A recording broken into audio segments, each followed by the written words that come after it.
Anticorrupción insta al Ministerio Público a presentar cuanto antes los requerimientos fiscales contra las personas involucradas en las denuncias que rodean la compra de 7 hospitales móviles.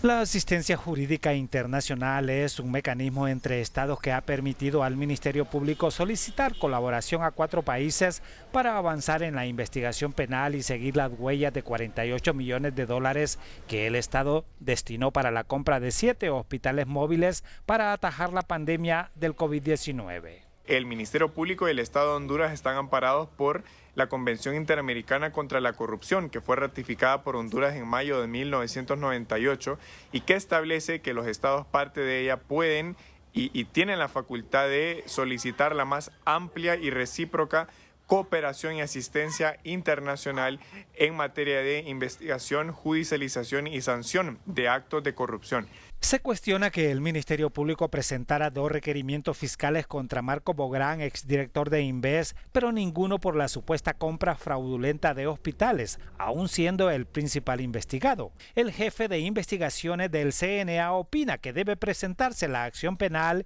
y ya en juicio acreditar la prueba recabada vía asistencia jurídica internacional. Perfectamente podían ir trabajando de manera aparejada ambas situaciones, porque no es que están obligados a presentar esa asistencia actualmente, sino que únicamente comprobar la mínima actividad probatoria que exige el Código Procesal Penal y en el eventual debate de juicio oral y público acreditar la evidencia.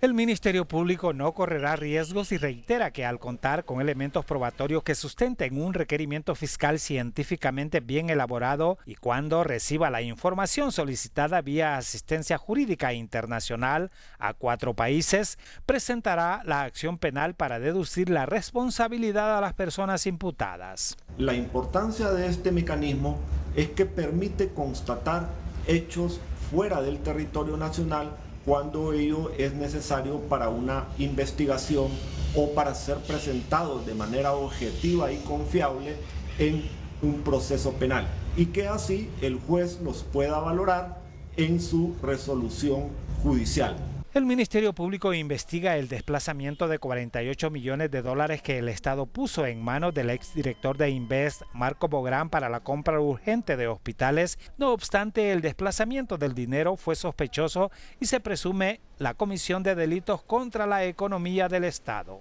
Y creemos que en este caso particular debe combinarse la Procuraduría, que representa los intereses del Estado para efectos de la reparación económica en caso que procediere, y la presencia activa de los fiscales auxiliados de la tecnología de que hoy se dispone para asegurar la existencia de lo que antes se denominaba cuerpo de delito, que es la convicción de que sí se cometió un delito en el caso de la compra de estos hospitales. Marco Bográn comparece mañana en audiencia inicial por malversación de caudales públicos y en audiencia de declaración de imputado por la violación a los deberes de los funcionarios. Los primeros requerimientos fiscales por los supuestos actos de corrupción cometidos por funcionarios públicos durante la pandemia reactivan la controversia sobre el denominado Código Penal de la impunidad. El nuevo Código Penal ya comenzó a ejercer acción positiva a favor de los corruptos, dice el jefe de la unidad de investigación del CNA, Odir Fernández, al ejemplificar los delitos que se le acreditan al exdirector de Inves H, Marco Bográn.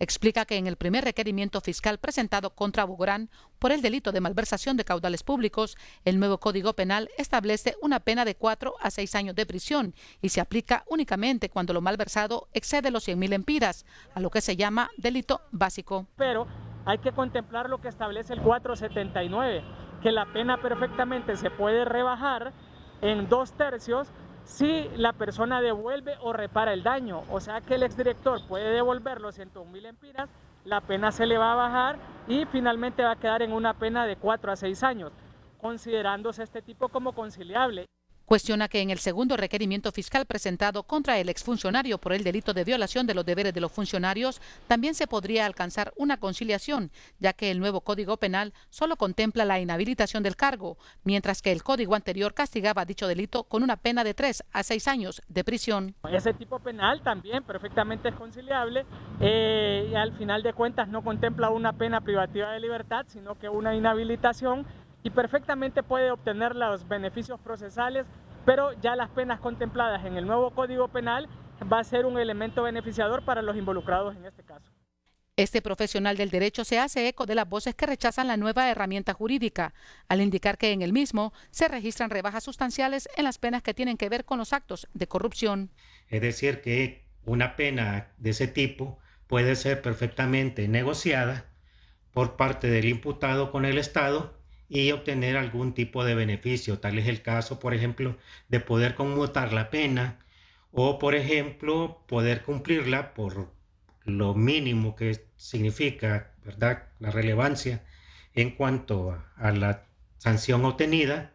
de poder lograr, digamos, un cumplimiento de la pena prácticamente en libertad. Por su parte, este profesional del derecho no comparte la opinión anterior y afirma que el nuevo Código Penal tiene herramientas eficaces en la lucha contra la corrupción. Lo que pasa es que ahora, cuando se agota el derecho administrativo, es cuando asoma su nariz el derecho penal.